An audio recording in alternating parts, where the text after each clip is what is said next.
আজকে যেভাবে তরকারি রান্না করবে এভাবে কিন্তু আমি কখনো রান্না করিনি। দেশি আর বিদেশি বাজায় রান্না করলাম। তো কিভাবে কি দিয়ে রান্না করলাম পুরা ভিডিওটা দেখতে থাকেন। তো এটা কিন্তু ডিমের নাড়ি। অনেকে আছে ডিমের নাড়ি দেখেছি একসাথে মুরগির সাথে ধুয়ে কিন্তু রান্না করতে দেয়। আমি কিন্তু কখনো দিই না। ডিমের নাড়ি আমি আগে পানিতে সেদ্ধ করে সুন্দর করে ধুয়ে ফেলি। সেদ্ধ করার পরে দেখবেন একদম পানিটুকু গেজা গেজা হয়ে মানে ময়লায় ভরে গেছে। ওই আমি সুন্দর করে আবার গরম পানি দিয়ে চেটকে চেটকে ধুয়ে তারপর হচ্ছে আমি গোশের ভিতরে দিই।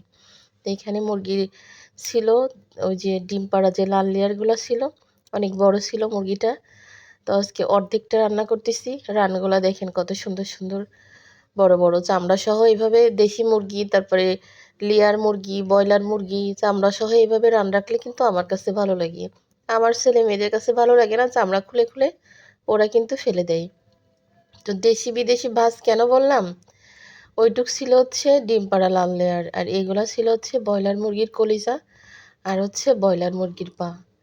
তো এগুলো জমায় জমায়ে রেখে দিয়ে তারপর হচ্ছে রান্না করতেছি, কারণ একবারে রান্না করলেও কেউ খায় না, আর ওই দুইবার রান্না করলেও কেউ খায় না। এই জন্য হচ্ছে রান্না একসাথে করার জন্য রেখে দিছিলাম। তো এখানে মুরগির ভিতরে আজকে মনে হলো এগুলা দিয়ে দিই। আর আজকে ওই যে মানুষ বলে না কাজের আলের শীতে সময় নষ্ট, তা আমার হয়েছে তাই। কড়াইটা ধুইনি, এমনিতেই ভালো লাগতেছে না, তাড়াতাড়ি করে ভাবলাম এই কড়াইতেই তেলে দিয়ে দিই, শাক দিয়ে আলু দিয়ে সেদ্ধ করে নিচ্ছি। তবে সময়ের অভাব কেন বললাম, যে সময়ের অভাব বিধায় এমন এমন করছি, পরে তো মাঝদে মাঝদে